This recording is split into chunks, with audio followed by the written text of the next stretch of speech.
சிவகுமார் அவர் wait பண்ணதெல்லாம் செம கதை. படம் பண்ண மாட்டேன்னு ஓட்டாரு. பாதி படம் முடிச்சிருந்தது. இவர் கூப்பிட்டு ஒரு 1 கோடி ரூபாய் கொடுத்தீங்களா படத்தை முடிச்சிடலான்னு சொல்லிட்டு அவர் கூப்பிட்டு காட்டிருக்காங்க.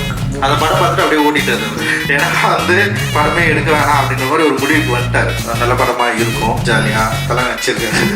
சிவோ சென்னை 28ல ரொம்ப அன்பா ஆரம்பிச்ச நட்பு தொடர்ந்து அப்படியே இருக்கு. அந்த அவர் வெற்றி பெறணும், அவருடைய ஸ்கில் இன்னும் பயங்கரமா வெளிப்படலை, அது வெளிப்படணும் அப்படின்றதுக்கான தன்னத்தோட காத்துட்டு இருக்காரு. நிச்சயமா வெளிப்படும் அப்படின்ற நம்பிக்கை இருக்கு.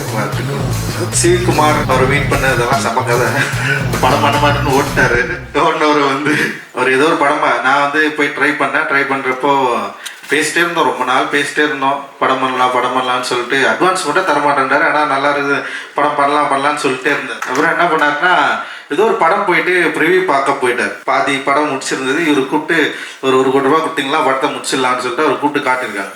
அந்த படம் பார்த்துட்டு அப்படியே ஓட்டிட்டாரு அவர். ஏன்னா படமே எடுக்க வேணாம் அப்படின்ற மாதிரி ஒரு முடிவுக்கு வந்துட்டாரு. வந்ததுக்கு அப்புறம் நான் என்ன பண்ணேன்னா, என்னடா இவர் படம் பண்ண மாட்டேன்னாருன்னு சொல்லிட்டு மோசஸ்ன்னு ஃப்ரெண்ட் ஒருத்தர் இருக்கான், இப்போ படம் பண்றான், என்னோட அசிஸ்டன்ட் டைரக்டர் தான். நானும் மோசஸ் என்ன பண்ணேன், எங்களுக்கு தெரிஞ்ச இங்கிலீஷ்ல ஒரு லெட்டர் இருக்கும், ஒரு மெயில் எழுதி தலைவனுக்கு அனுப்பிச்சுட்டோம். அது படிச்ச உடனே கூப்பிட்டாரு, ஒரு 50,000 அட்வான்ஸ் கொடுத்தாரு.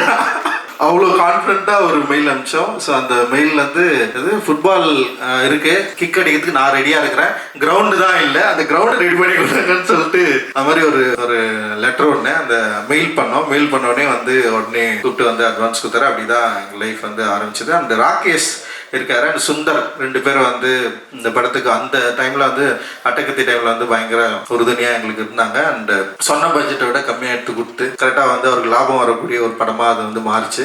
ஸோ அதனால தான் பீஸா ஆரம்பிச்சாரு, உடனே ஆரம்பிச்சாரு. ஸோ அதுக்கப்புறம் சுதுகவும் அப்புறம் 3 பேருக்கும் ஒரே கண்டிஷன். அண்ட் சந்தோஷோடைய மியூசிக்கை பற்றி எல்லாருக்குமே தெரியும்.